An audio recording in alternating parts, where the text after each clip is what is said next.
Hello friends, எல்லாருக்கும் happy morning. அதாவது வேலைக்கு கிளம்பியாச்சு. இப்போ கொஞ்சம் சரியாக வேலைக்கு போயிட்டுருக்கிறதுனால வீடியோ போட முடியலை. எபிசோடர் அளவு நமக்கு ஒரு ஹாப்பியாக தான் இருந்துச்சுன்னு சொல்லலாம். விஜய் அவ்வளோ ஹாப்பியாக இருக்கார். அவர் ஹாப்பிக்கு எதுவுமே ஈடு இணை கிடையாது. சாரதா அம்மாட்ட பேசிகிட்ருக்காங்க. நம்ம விஜய் என்ன சொல்கிறாங்க அப்படின்னா, இவ்வளோ நாள் இப்படி பிரிஞ்சு நம்ம இருந்துட்டோம், நம்மளை சுற்றி உள்ளவங்களையும் நம்ம இப்படி பண்ணிட்டாங்க அப்படின்னு சொல்லிட்டு நேற்று உள்ள கண்டினியூட்டி தான் இன்றைக்கி போட்டிருந்தாங்க. அதாவது பாட்டி நம்ம காவேரி கிட்ட பேசுவாங்க. அப்போ இந்த கொங்கை அம்மன் துணை அப்படின்னு சொல்லிட்டு போட்டிருக்கோம். யாரெல்லாம் கவனிச்சிங்க அப்படின்னு தெரில, நான் கவனித்தேன். அதில் காவேரி கிட்ட பாட்டி பேசிகிட்டு இருப்பாங்க. அப்போ கொங்கை அம்மன்னு பின்னாடி இருக்கும். அதே மாதிரி நேற்று விஜய் பேசிகிட்டு இருக்கும்போதும் அதில் இருந்துச்சு. ஒரு என்னடா எங்களையே ஏமாத்துறீங்களா அப்படின்னு சொல்லிட்டு டீமே எங்ககிட்ட எங்ககிட்டயே விளாட்றீங்க அப்படிங்கிற மாதிரி தான் இருந்துச்சு. அப்புறம் காவேரி நிச்சயமாக அவங்க பார்க்குற பார்வை ஏதோ இருக்குது அந்த பார்வையில் அப்படிங்கிற மாதிரி புரிஞ்சுக்கிறாங்க காவேரியும். ஆனால் சாரதா அம்மா கேட்குறாங்க, என் பேத்தியை ஃபோட்டோலனாலும் காமிங்க அப்படின்னு சொல்லிட்டு பார்த்துட்டு ஃபீல் பண்ணுறாங்க. காவேரி மாதிரியே இருக்குது அப்படின்னு சொல்லிட்டு ரொம்பவே ஃபீல் பண்ணுறாங்க. நிறையவே அவங்க ஷேர் பண்ணிக்கிறாங்க மாமியார் மருமகங்களுக்குள்ள. நம்ம காவேரி நம்ம விஜயை பார்க்கும்போது அவங்களுக்கு நினைவுகள் நிறைய வருது.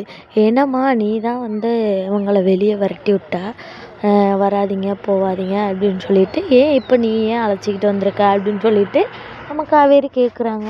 இல்லடி, அவங்க பிள்ளைய பற்றி சொல்லும்போது கொஞ்சம் நான் மனசு இறங்கிட்டேன் அப்படின்னு சொல்லிட்டு சொல்கிறாங்க.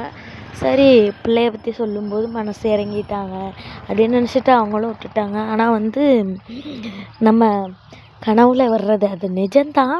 இருந்தாலும் அந்த நிஜத்தை நம்மளால் மறக்க முடியாது விக்கா ஃபேன்ஸால்.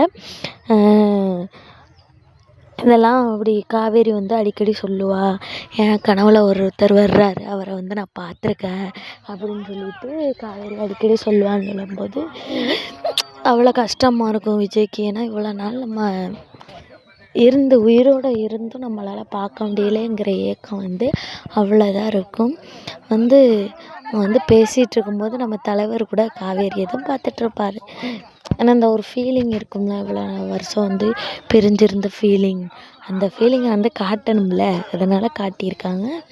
அப்புறம் நம்ம காவேரியும் யோசிக்கிறாங்க, நம்ம கனவுல வந்தவர் தானே அவர், நம்ம கனவுல வந்தவர் எப்படி நனவுல வந்தார், நமக்கு வர்ற கனவு தானா இல்லை நினவா அப்படிங்கிற மாதிரி யோசித்துட்ருக்காங்க. சரி பார்த்துக்கலாம் அப்படின்னு சொல்லிட்டு அவங்களும் விடுறாங்க. நினைவுகள் நம்ம காவேரிக்கு நிச்சயமாக மீண்டும் வரும் அப்படிங்கிற நம்பிக்கை இருக்குது. அப்புறம் நம்ம சாரதாம்மா நம்ம மாப்பிள்ளையும் பேத்தியும் வர்றாங்க அப்படின்னு சொல்லிட்டு பேத்திக்காக நிறைய ரெடி பண்ணுறாங்க. அதாவது நாளைக்கு ரிவ்யூ போட்டாங்க.